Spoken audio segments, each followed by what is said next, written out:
Breaking news చూస్తున్నాం. America అధ్యక్షుడు Trump మరో వివాదంలో చిక్కుకున్నారు. స్టాక్ ట్రేడింగ్ వ్యవహారంలో ట్రంప్ పై భారీగా జరిమానా పడింది. మైక్రోసాఫ్ట్, అమెజాన్ వంటి టెక్ కంపెనీలలో మిలియన్ల డాలర్ల విలువైన షేర్ల లావాదేవీల వివరాలను సకాలంలో వెల్లడించినందుకు ఆయనకు $200 జరిమానా పడింది. ఇక నిబంధనల ప్రకారం ఎవరైనా $1000 కంటే ఎక్కువ విలువైన స్టాక్ లావాదేవీలు జరిపితే 45 రోజుల లోపు అధికారికంగా వెల్లడించాలి. కానీ ట్రంప్ ఆ రూల్స్ ను బ్రేక్ చేశారు.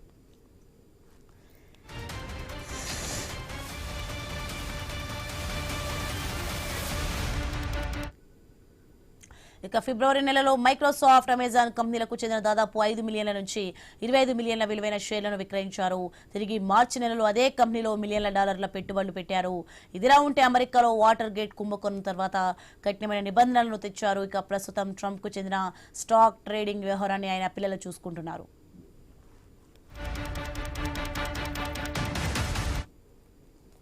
ఇక దీనిపై ట్రంప్ ఆర్గనైజేషన్ ప్రతినిధి కింబర్లీ బెంజా స్పందించారు. ట్రంప్ కు చెందిన పెట్టుబడులు అన్ని థర్డ్ పార్టీ ఆర్థిక సంస్థలే స్వతంత్రంగా నిర్వహిస్తాయని, పెట్టుబడి నిర్ణయాలలో ట్రంప్ కు కానీ అక్ష కుటుంబానికి కానీ ఎలాంటి ప్రమేయం లేదన్నారు.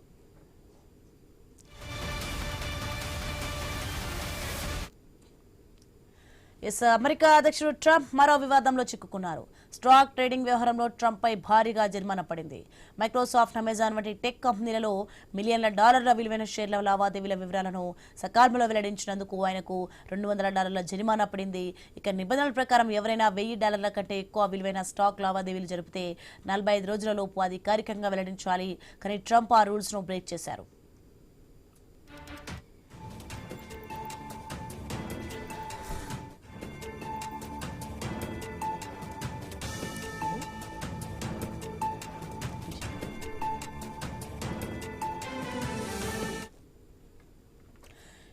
మొత్తానికైతే చూస్తున్నాం. ఇక మరో వివాదంలో అయితే అమెరికా అధ్యక్షుడు ట్రంప్ స్టాక్ ట్రేడింగ్ వ్యవహారంలో కూడా ట్రంప్ కు జరిమానా విధించడం జరిగింది. ట్రంప్ పై $200 జరిమానా కూడా విధించడం జరిగింది. రైట్ గా ఇదే అంశానికి సంబంధించి మరింత సమాచారం స్టాక్ ప్రభు గారు జాయిన్ అవుతున్న అనాలిసిస్ స్టాక్ మార్కెట్.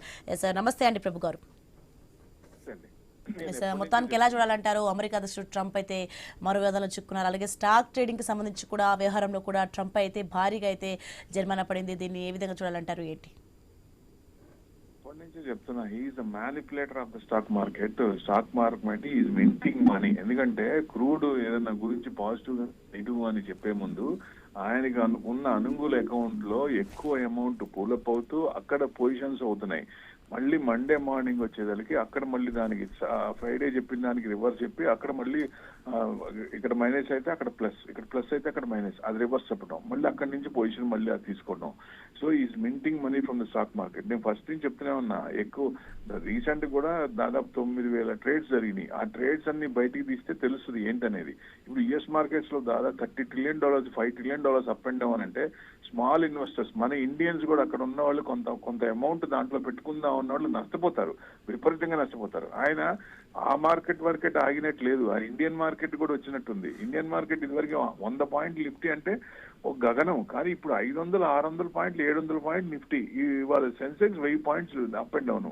అంటే ఆ మ్యానిపులేషన్ అనేది అక్కడి నుంచి ఇక్కడికి కూడా ఆయన సాగనంపారా అంటే ఇక్కడ కూడా చేస్తున్నట్టు అనిపిస్తుంది చిన్న. ఎందుకంటే పవర్ లో ఉన్నారు కాబట్టి ఇట్లాంటివి బయటికి రావు. రేపొద్దున పవర్ తగ్గి 2028 మిడ్ ఆఫ్ ఎలక్షన్స్ లో కనుక ఇదైతే అప్పుడు కానీ 28 లో కానీ మొత్తం బయటకు వస్తాయి. అప్పుడు ఈవెన్ ఈ may be put in jail also. ఎందుకంటే అంత he's minting money from the stock market. ఇంకా వాళ్ళు కళ్ళు తెరవకుండా ఇంకా మెదలకుండా ఉన్నారంటే వాళ్ళు నిజంగా యుఎస్ జనాలు ఇంత యాక్టివ్ గా ఉన్నదనుకోవచ్చు. ఒక రకంగా చూస్తే అసలు ఇంత చేస్తున్న సైలెంట్ గా ఎట్లా ఉన్నారు? ఇప్పుడు పార్టీ ఎలా సైలెంట్ గా ఉంది? ఇంత చేస్తున్న అసలు కదలికలే. అంటే ఒకసారి డెమోక్రటిక్ ఇది చేసిన తర్వాత అంటే ఏమైనా చేయొచ్చా? జనాలు ఏ రకంగానే చేయొచ్చా? ఇది దారుణం కదా. దానికి కూడా రివర్స్ ఏదన్నా ఉండాలి. ఎప్పుడన్నా రివర్స్ చేసినప్పుడు ఏ మంత్రి అయినా ఎమ్మెల్యే అయినా ఏదైనా చేసినప్పుడు జనాల నుంచి రివోల్ట్ వచ్చినప్పుడు ఆ పర్సంటేజ్ ప్రకారంగా ఇది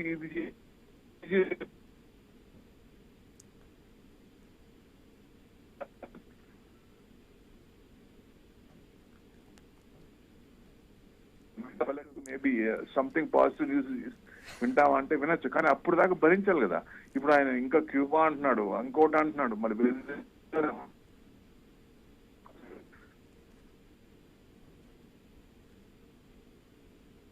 ఫస్ట్ దారుణం చూడాలి. ఇలాంటివి ఆయన ఇప్పుడు కూడా మేలుకోకపోతే ఎట్లా? ఇప్పుడు ఆయన ఇన్ని చేస్తూ బిజినెస్ పరంగా మ్యానిపులేట్ చేస్తూ మార్కెట్ ని ఈజ్ మింటింగ్ మనీ. ఇది అది రాంగ్ కదా, అది ఎట్టి పరిస్థితిలో చేయకూడదు కదా. ఇప్పుడు వేరే కంట్రీస్ వేరే చిన్న చిన్న కంట్రీస్ చేశారంటే ఒక అర్థం. ఈయన ఇంత పెద్ద పొజిషన్ లో యుఎస్ లో ఉండి ఈ రకంగా చేస్తున్నానంటే రైట్, థ్యాంక్ యూ ప్రభు గారు.